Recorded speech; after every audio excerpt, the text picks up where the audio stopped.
There's a scene where Captain Hook has Maggie and Jack in pirate school. Their topic for the day is why parents hate their children. They talk about the reason your parents read you bedtime stories is that they want you to go to sleep so they can be by themselves. They were free before you. And Maggie says, no, mommy reads us stories because she loves us. Like, yes, it's true that your parents were free before they had you, but they love you and they read you stories and they don't just want to get rid of you for the day. But also this statement is, mommy reads us stories because she loves us. And then Jack is confronted with, well, dad doesn't. Have you ever had something you love dismissed because it's just pop culture? What others might deem stupid shit, you know matters. You know it's worth talking and thinking about. And so do we. So come overthink with us as we delve into our deep thoughts about stupid shit. I'm Emily Guy Birkin, and you're listening to Deep Thoughts About Stupid Shit, because pop culture is still culture, and shouldn't you know what's in your head? This week, I'm delighted to welcome my dear childhood friend, Jenn Book Haselswerdt, to share her deep thoughts about the movie Hook with my sister, Tracy Guy Decker, and with you. Let's dive in. So I am welcoming Jenn Book Haselswerdt, who is an arts integration specialist in Columbia, Missouri, where she lives with her family, which includes 2 cats, Ponyo and Sosuke. She has a BA in theater from American University and an MA in theater history and criticism from the Catholic University of America. Her master's thesis was on the feminine imperative in Peter Pan, and she got to hold original documents by J.M. Barrie and the 1902 production with white gloves as part of her research. In addition to teaching through the arts, Jenn is also a dramaturg, playwright, and crafter. Her visual artwork, much of which explores topics of narrative and Jewish culture, has been on display at Columbia Art League, Access Arts, and the George Caleb Bingham Gallery. Jenn, I am so excited to have you on the show. Welcome. So excited to be here. Thank you.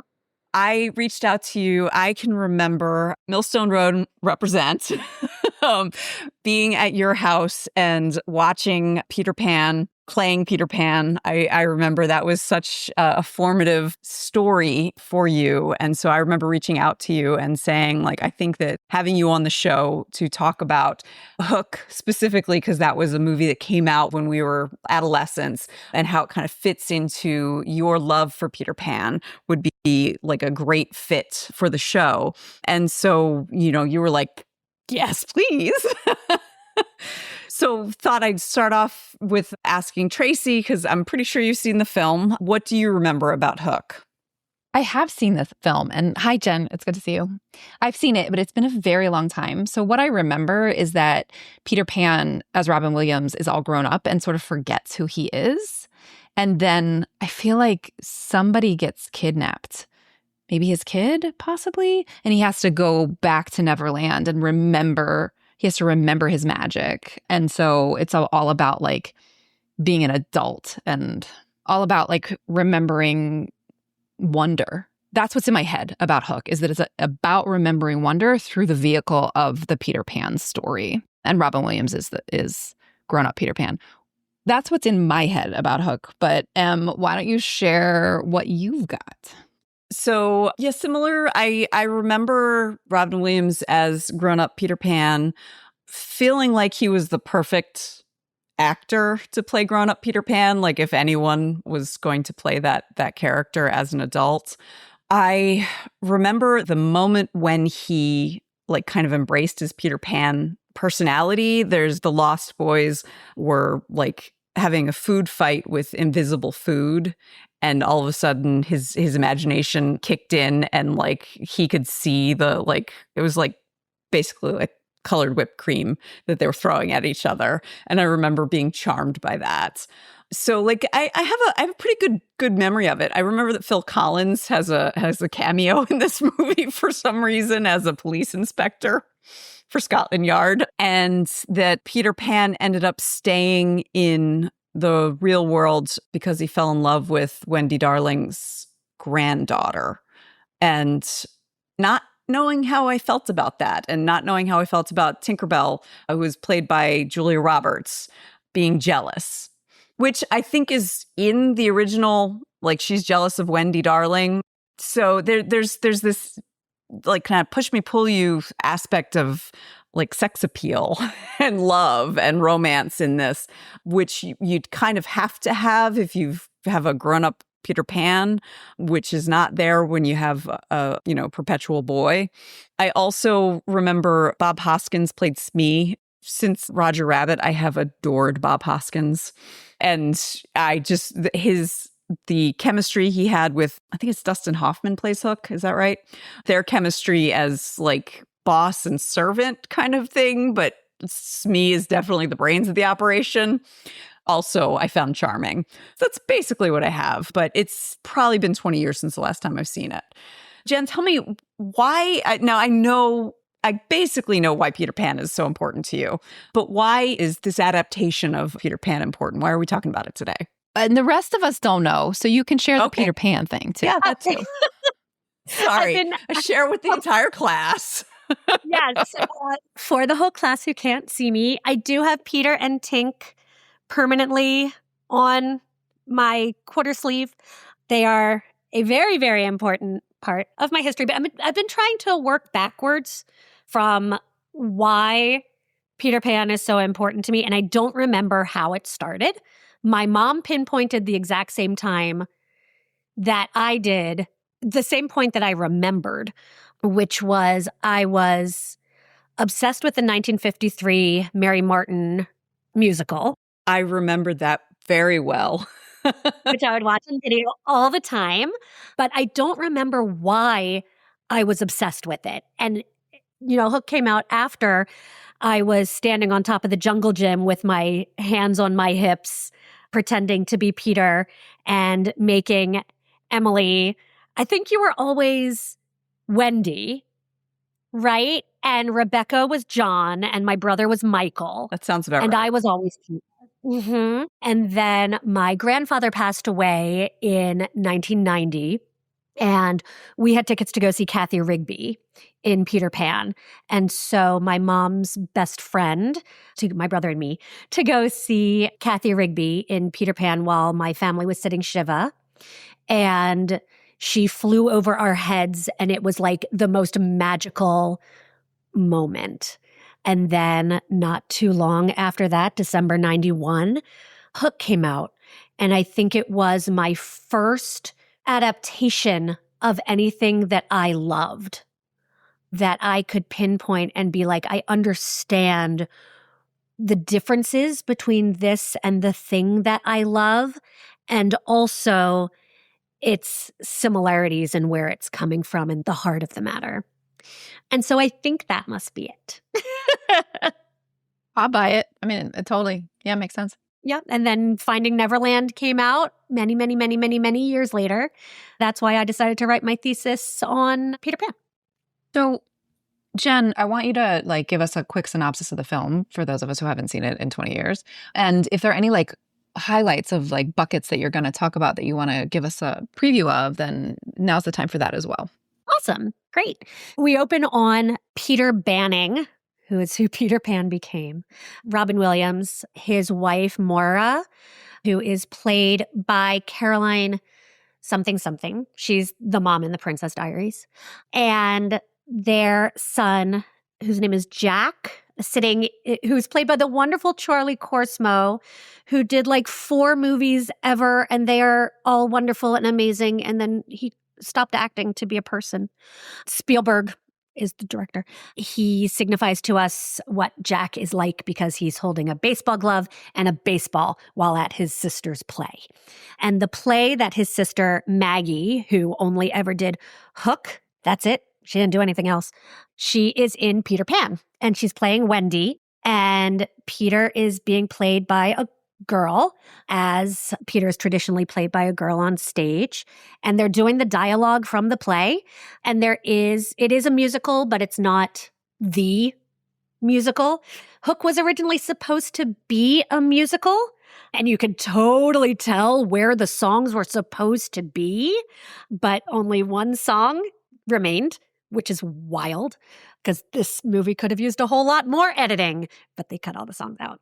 So Peter is a little bit distracted, Robin Williams, because he is a real estate lawyer and he needs to be lawyering. He is your classic 90s absent dad. And so he's at this play. He gives some exposition about having to go to London for a gala for Granny Wendy. That's being given a wing at the hospital is being named after her. The next part, he's doing a Sorkin walk with his colleagues. They're all wearing suits and they're very busy 1990s executive type people. He's getting debriefed on something. I don't know what they're talking about. He gets into an elevator because he's got to go to the airport. And there is a scene or a part of the scene that signifies how important and businessy they all are because he and another colleague reach for their cell phone holsters and another female employee does like a Morricone kind of do-do-do-do-do. And they draw their cell phones at the same time. And they're these giant, 1990s bricks. He gets on the elevator and his colleagues all make fun of him for being afraid to fly. He is afraid to get on an airplane and fly. During this time, he is also sending an underling to video Jack's baseball game that he can't make because he's at the office and having to stay late for this meeting. So he's been present for Maggie's play, but he is absent for this giant, really important baseball game that Jack has. And Jack gets distracted and he strikes out and he loses the game for his team. So this is the kind of dynamic that he has set up with his family. So they're on a Pan Am flight to London. And then we Pan Am was still around in 1991? I didn't even realize. I know. What a great visual gag, too. So Jack has drawn the whole family like evacuating from an airplane crash, and they all have parachutes except for Peter, because Peter's a terrible dad. And he's going to die in a fiery plane wreck. He's tossing the ball in a plane. We're in a pre-9/11 world. Peter promises Jack that he'll go to 6 games next season. He says, "My word is my bond." And Jack says, "It's a junk bond." Peter says, "Stop acting like a child and grow up." And Jack is like, "I am a child." And Charlie Korsmo is just so charming in this role. They talk about Granny Wendy. Is she the real Wendy? Well, she's sort of the real Wendy. But when they get to her house, Toodles, who is one of the original Lost Boys, is there. And he's her kind of butler. He's lost his marbles. So he's a kind of like flighty kind of guy. And then the Wendy lady comes down the stairs and she says, "Hello, boy." And he says, "Hello, Wendy lady." And Jenn Book Haselswerdt cries every time because that is also how they greet each other in the play and the book. And it's Maggie Smith. So she's actually in age makeup, which is why in my head, Maggie Smith has always been old. But she's in very subtle age makeup. It's wonderful. It's been 10 years between visits. She insists that the kids do not grow up while in her house. We learn things about Peter Banning. Besides that he's afraid of flying, he always has to have the window shut so that nothing can get in. When Jack is talking about him being a real estate lawyer, he uses pirate metaphor and imagery. Wendy is absolutely taken aback that Peter has become a pirate. They talk about Peter and Moira as they're getting ready for this gala, talk about missing their children's childhood. And Moira throws his cell phone out the window, where it is promptly mouthed by their dog and buried in a hole. As Peter is giving a keynote speech at Wendy's benefit at the hospital, where Wendy found homes for Peter and lots of other orphans, Captain Hook comes and kidnaps the children and takes them to Neverland. We don't know that that's what's happening in that scene. We know that that's what has happened after they get home and they see, scratches from a hook going up the wall. Hook left a note for Peter telling him to come to Neverland to save his children. Toodles does a cryptic rhyme about Hook being back, which 100% would have been a song. And Wendy tells Peter that he is Peter Pan and reveals it to him for the first time. He refuses to believe it. He gets drunk and drinks some sipping whiskey or some other dark liquor and hallucinates, he thinks, that a ball of light has come to find him. And she is Tinkerbell, the fairy. She's real. After he passes out from being super drunk, she wraps him up and flies him to Neverland, second star to right and straight on till morning. The visual is absolutely lovely of Neverland. This is 35 minutes into the movie. One thing that I do, yeah. I love that. This movie is over 2 hours long. I still love this movie. There is a lot that could have been cut out, like a lot. But one thing that I found really charming, as Emily was talking about cameos in the movie, as they fly over Neverland or over London, they're kind of dripping pixie dust. And we all know that happy thoughts and pixie dust are what make people fly. And so there's a couple that's kissing on Tower Bridge. And they start to levitate, and that couple, you can't see their faces, but it's George Lucas and Carrie Fisher are the kissing couple. I love that. Which is, yeah, it's really, really lovely. So we finally get to Neverland. Peter wakes up in like pirate land. They try to steal his shoes. It's a whole like fish out of water scenario. There's a whole lot of yada, yada, yada. And then we find Smee, who's played by Bob Hoskins, who I, at the time, did not know was actually British because I knew him with the Eddie Valiant accent from Who Framed Roger Rabbit. And they do a big procession where they have Hook's hook on a velvet pillow to present it to the captain. Smee does a "Good morning, Neverland" announcement as he hypes up and does a comedian introduction to Captain Hook. Captain Hook is Dustin Hoffman in his campy best. It's amazing. He notes that someone does not belong. And, you think it's Peter, but it turns out to be another cameo, which is Glenn Close in pirate attire. They put him in the boo box, which is a treasure chest into which they drop scorpions while they say boo. The other two cameos in this scene as pirates are David Crosby and Jimmy Buffett, which is, I know, really very appropriate. There's a lot of yada, yada, yada as we introduce. Another opportunity for a song there, I'm thinking. 100%. Yes. They display Peter's kids in a net that's risen above the mast of the ship. He reveals himself because he's like, give me back my kids. He can't fly, and they can't believe that he's an adult and can't fly. There's some great puns in this part where he tries to like climb up the mast and he's like, somebody give me a hand. And Hook's like, I already did.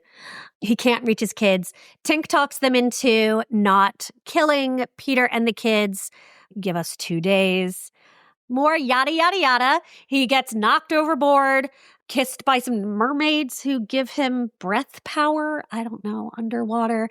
And then he wakes up in the Lost Boys treehouse where we meet Rufio, who is the new leader of the Lost Boys, played by the wonderful Dante Basco, who more modern audiences might know as the voice of Zuko in the Avatar and Korra series. They do what I noted as a tour of ridiculousness as he runs through the Lost Boys land and finds that it has been completely 90s up with skateboard half pipes and one-on-one basketball with cool flips. There is a very weird, could have been really edited scene where Captain Hook is about to unalive himself and he's like, don't stop me, Smee, don't stop me. And Smee is like, oh God, not again. And then he's like, stop me, Smee, stop me. I'm actually going to do it this time. Stop me. And Smee stops him, comes up with the plan that Captain Hook should get Peter's kids to love him instead of Peter. And that's what would really kill him. if Peter's kids love him.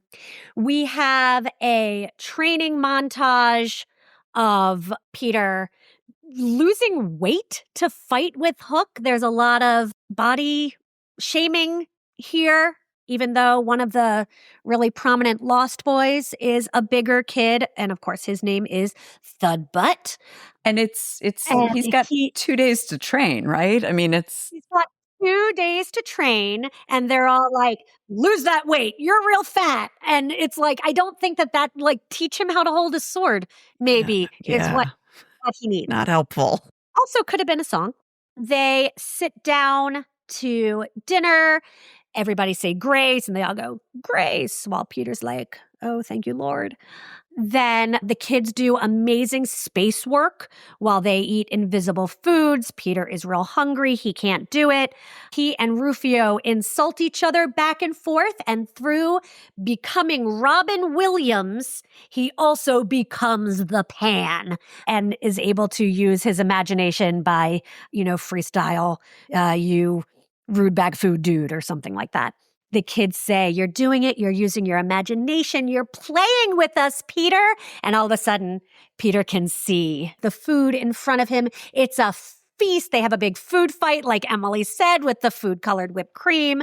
It's really, really lovely, but he still can't fly yet because he hasn't found his happy thought. Maggie, Peter's daughter, still hates Captain Hook because she wants her mommy, but Jack learns to become a pirate and starts forgetting about home. So we see him smashing the watch that Peter gave him at the beginning of the movie. We see him dressing up as Captain Hook, wearing the Regency wig. And Hook says, your dad couldn't save you.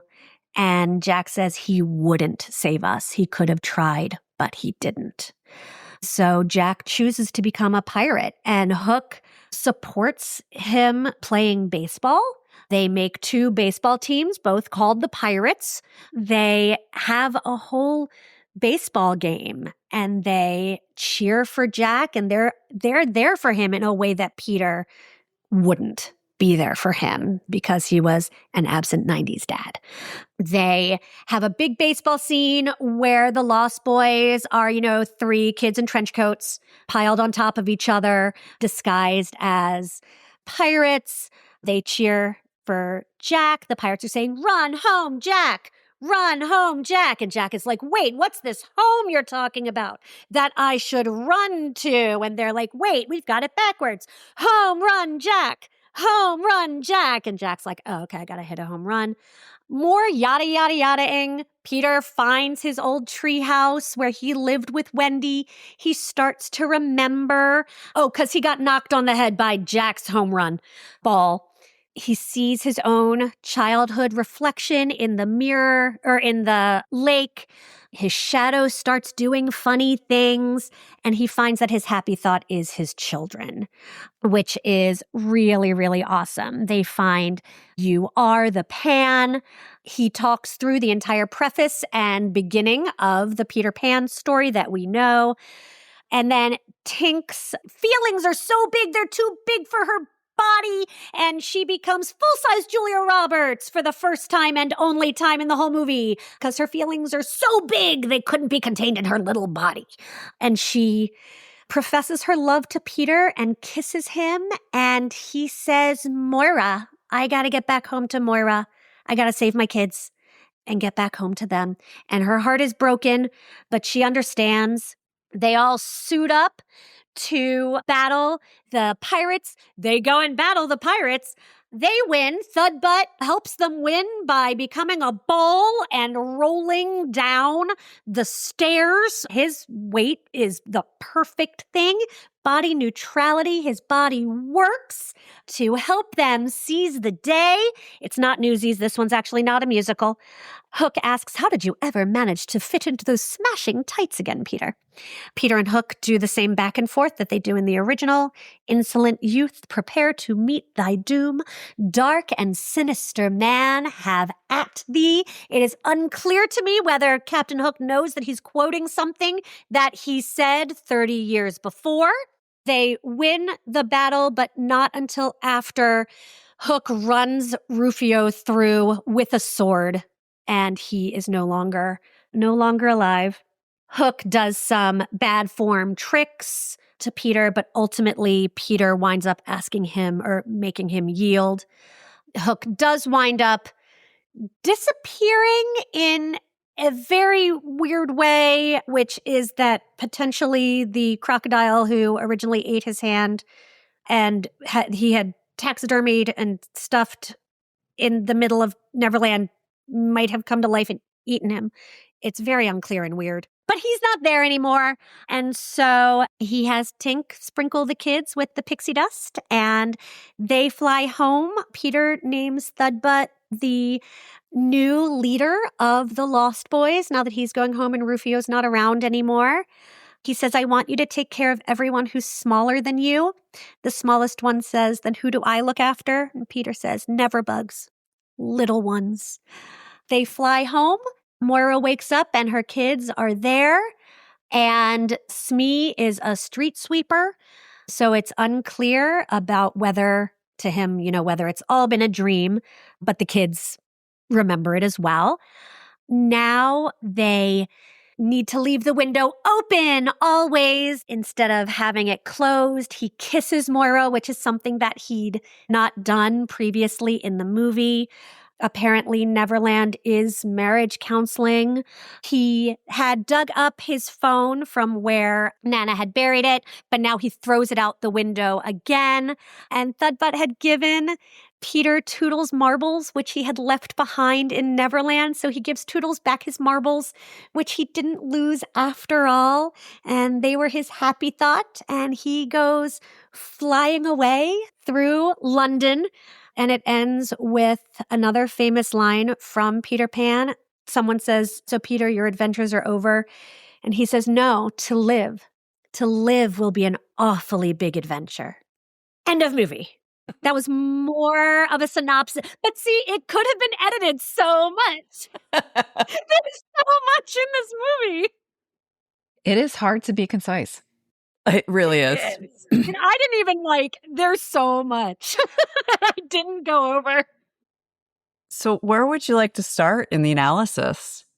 So I think just because I've been thinking about what does it mean to be an adult versus what does it mean to be a child?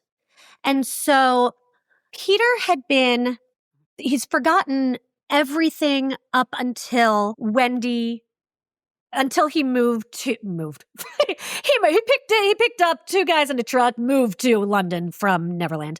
But he doesn't remember anything prior to being 12 or 13 years old when he first sees Moira in the house where he left Wendy. And Wendy is now an older woman and she finds him a home. He doesn't remember anything before that. So he doesn't remember Neverland. He doesn't remember anything before Neverland. So he doesn't remember being a child. And his whole thing with his children is grow up, stop being a child. And he doesn't know how he can incorporate these childish things or childlike things into being an adult. And even when he remembers that he's Peter Pan, he is purely child for a moment until he remembers Moira, until he remembers that he's a father. And then he's able to put those two parts of himself back together.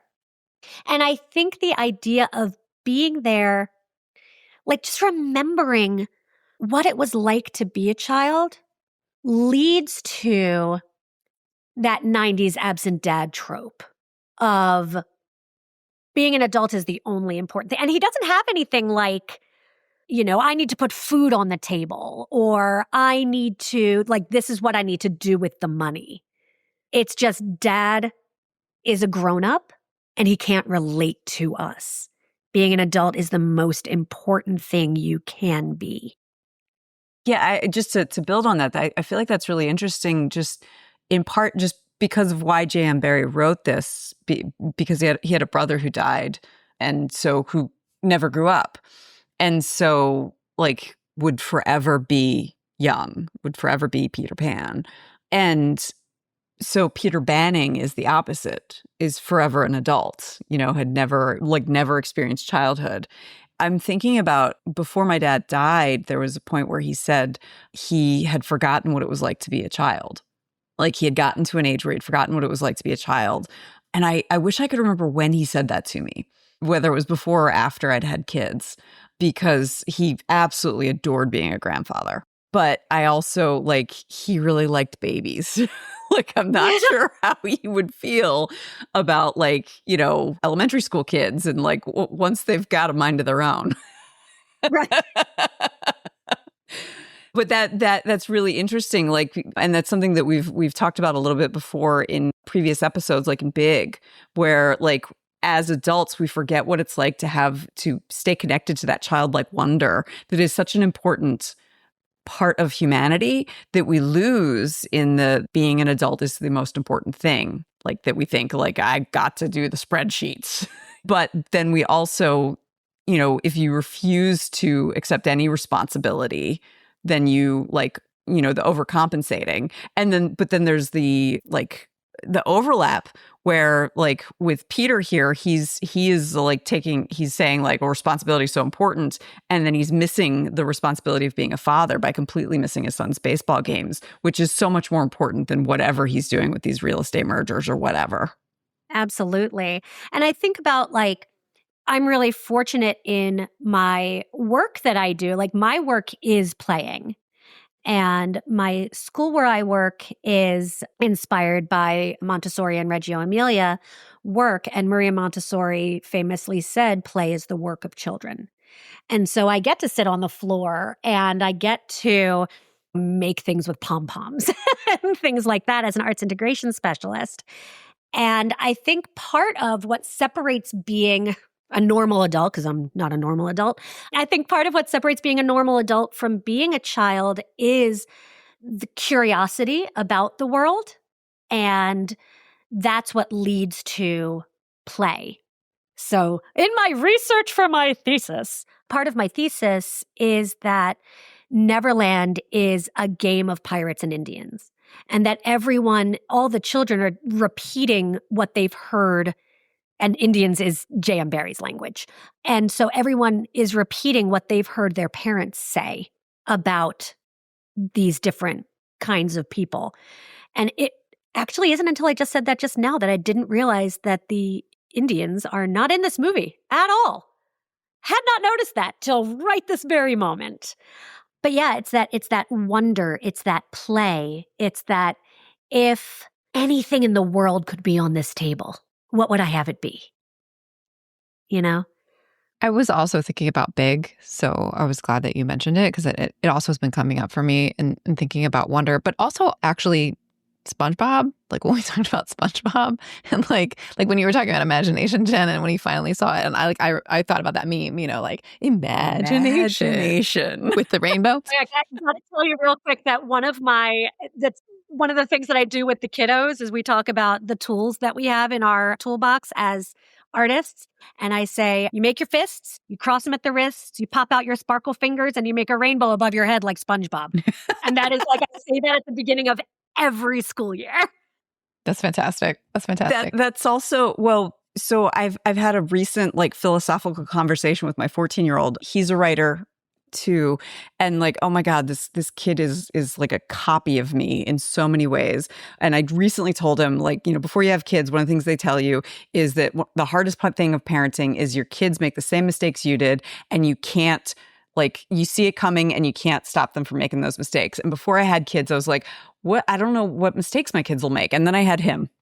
And I told him that because he is getting himself twisted in knots about I'm not productive enough with my writing. I'm not doing enough with my writing. What if I never get published? What if that happens? Which is exactly the same crap that I put myself through.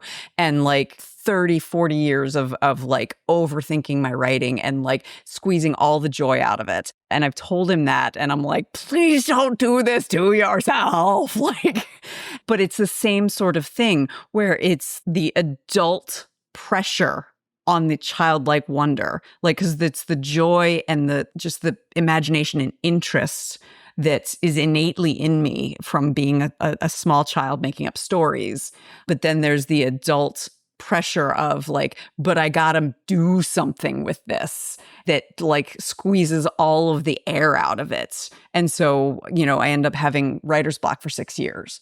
And so like, that's kind of what this story is. There's a bit of a meditation on that. Like which is why it's, I think, a really interesting adaptation of this beloved story, because like, what if Peter Pan grew up? There's a really interesting question there. Like, what would happen to this like incredibly free character if he had to go through the pressures of adulthood? Something that's really interesting too is, as you're talking about your children being like you, there's a scene where Captain Hook has Maggie and Jack in pirate school, and they're learning about their topic for the day is why parents hate their children. And they talk about the reason your parents read you bedtime stories is that they want you to go to sleep so they can be by themselves. And they were free before you. And now they can't be that anymore. And Maggie says, no, mommy reads us stories because she loves us. And Hook gives her an F.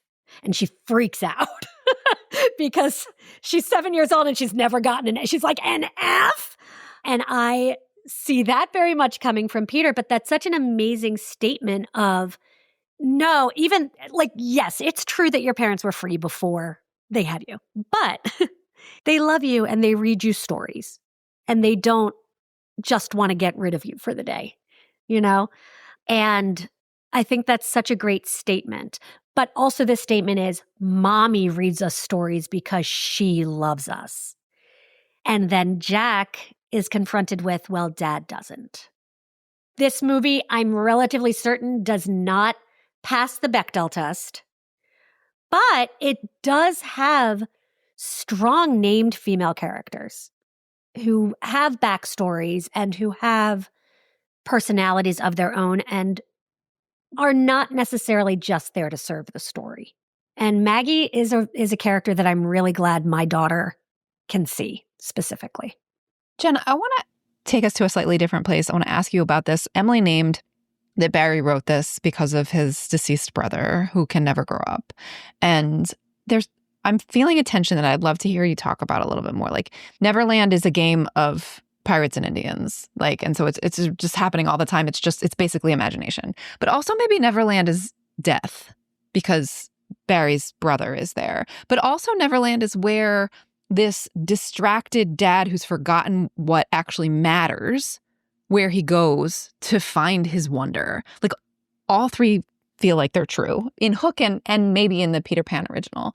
And I'd love to hear you kind of unpack that a little bit, and also how those things interact with one another, how all three of those things are true, and maybe others that I haven't thought of what is Neverland? That is such a great question, and I love it so much. So one thing I'm not 100% sure, and stop. I'm not 100% sure. When Tinkerbell is taking Peter in Hook back to Neverland, he says, I see a bright light and I'm moving towards the light. And that's really the only inkling that we get in this particular narrative that Neverland might be death. I mean, of course, he's drunk. He's talking about the light of Tinkerbell herself.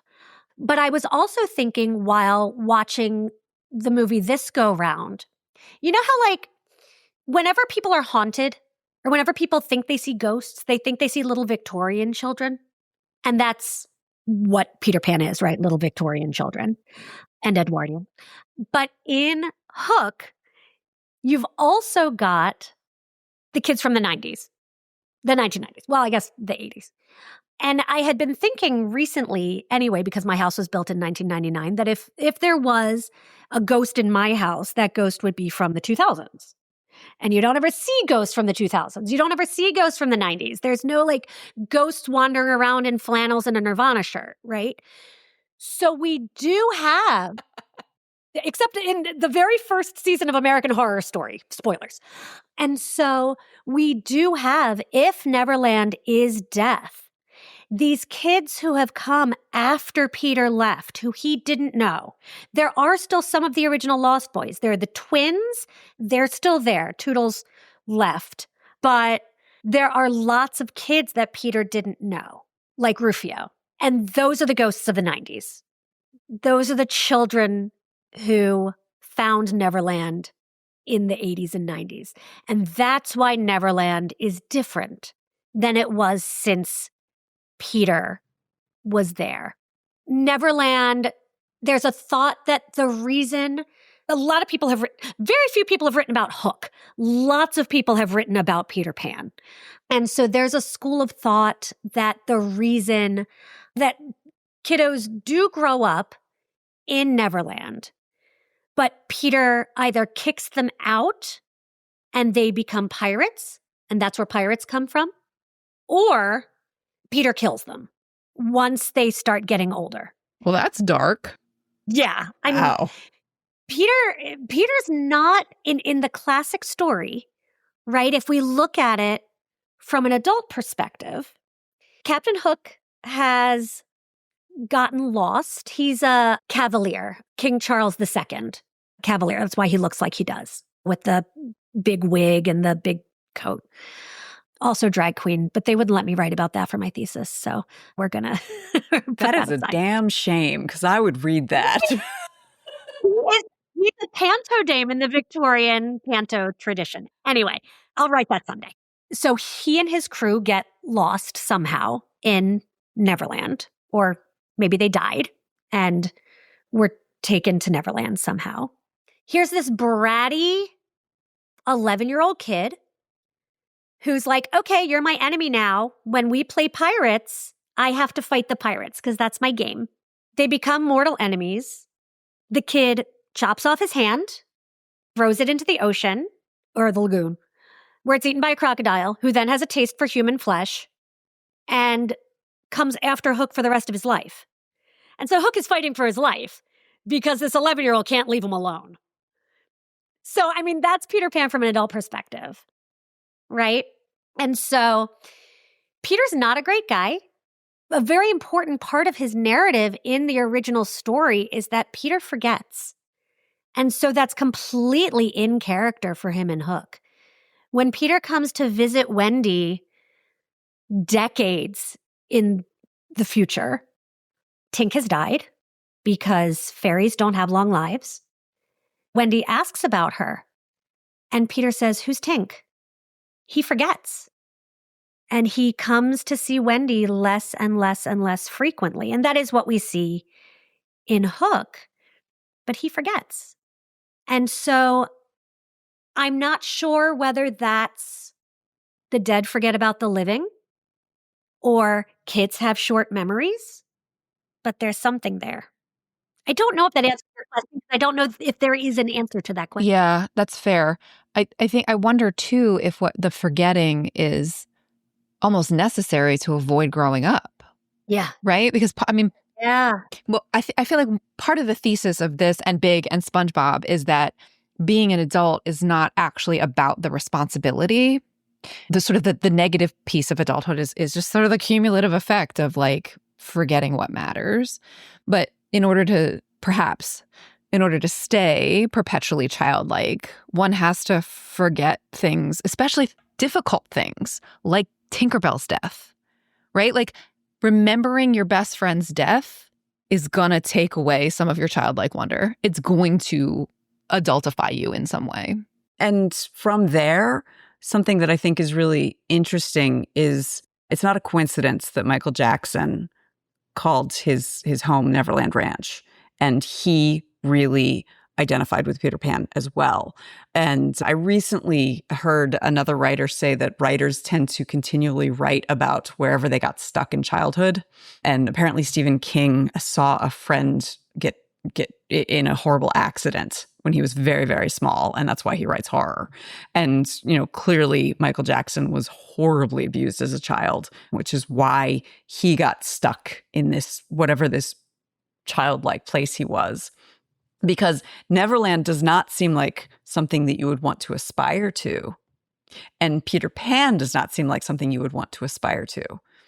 because that is not growth. That is not like childlike wonder is something that you want to include into your growth, but not have at the expense of like remembering Tink. Remembering your best friend. Yeah. Yeah. And so like, I think that it's really fascinating that it's like the people who watch Fight Club without recognizing like what it's about.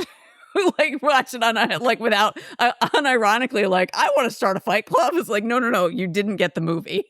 And not that I have a lot of sympathy for like the horrible abuse that Jackson went through and yearning for a place where you can have the childhood you never had, but not recognizing that is not something to want to live in.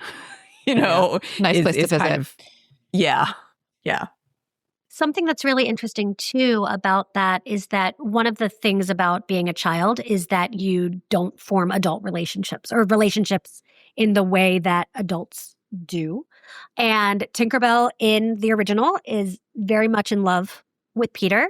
Her body's too small to hold more than one emotion at a time. That's in there in the original. And Wendy also loves Peter because she is a girl on the precipice of becoming a woman. And so she understands what adult relationships are. And the first time they meet, she wants to give him a kiss. And he holds his hand out because he thinks she's going to give him something. And so she gives him a thimble. The acorn that he gives her in return winds up saving her life when Tink tries to have the Lost Boys murder her because, rivals and girls can't be friends with each other in popular culture. But, Wendy loves Peter. Tink loves Peter. Peter doesn't form adult relationships. And there is a thought that J.M. Barrie did not have inappropriate relationships with the boys to whom he dedicated Peter Pan. And he also did not have an inappropriate relationship with their mother, who was married.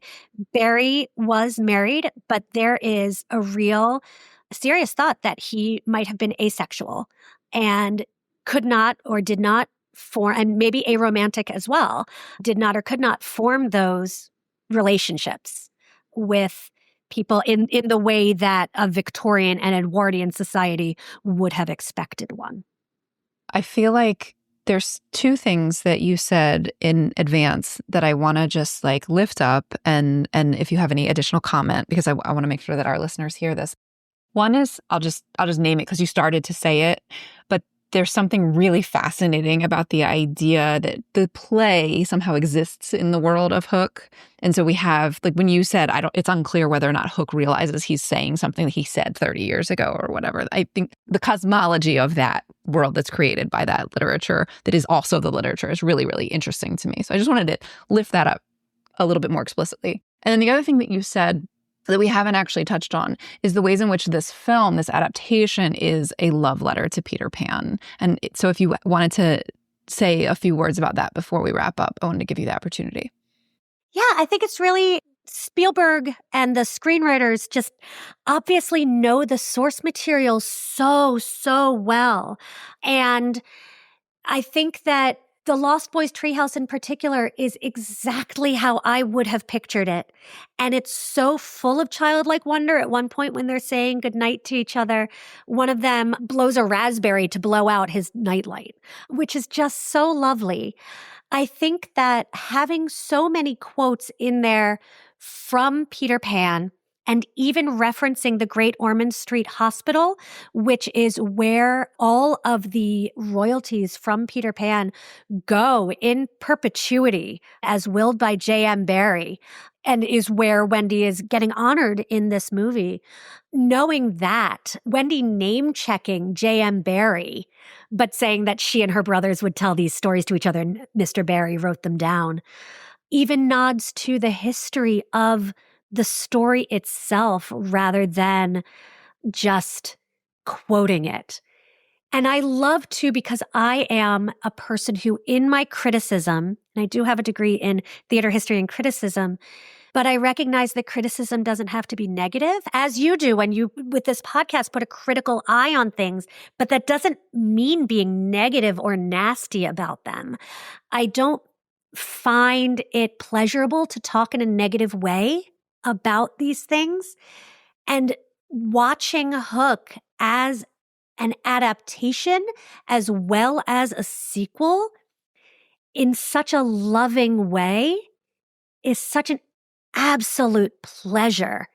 They don't cast a negative 90s Gen X eye on the original property. It's very earnest. Could have been edited a lot more, but incredibly earnest and loving. And it's such a pleasure to watch. Thank you.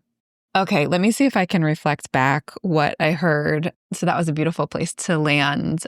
So we spent a lot of time talking about, I think the biggest bucket is what does it mean to be an adult and what does it mean to be a child? And I think there's a lot there to think about. There's priorities and wonder and imagination and play. And you brought in Maria Montessori and thinking about that in terms of, play being the work of being a child and sort of the focus on work and the focus on being an adult being the most important thing was the hypothesis that is being countered by this movie. And that intersects in interesting ways by the mechanism of Neverland, I think. I think there's something really interesting there that when we take the broader property, not just Hook, but the broader property of the Peter Pan kind of mythos that has been created in the wake of the play and all of the various adaptations, where Neverland is the place where our Peter, as Robin Williams, goes to remind himself of wonder, but it is also maybe death. And it is also a place where if you don't forget the things that matter, you have to leave, or maybe die, or maybe become a pirate.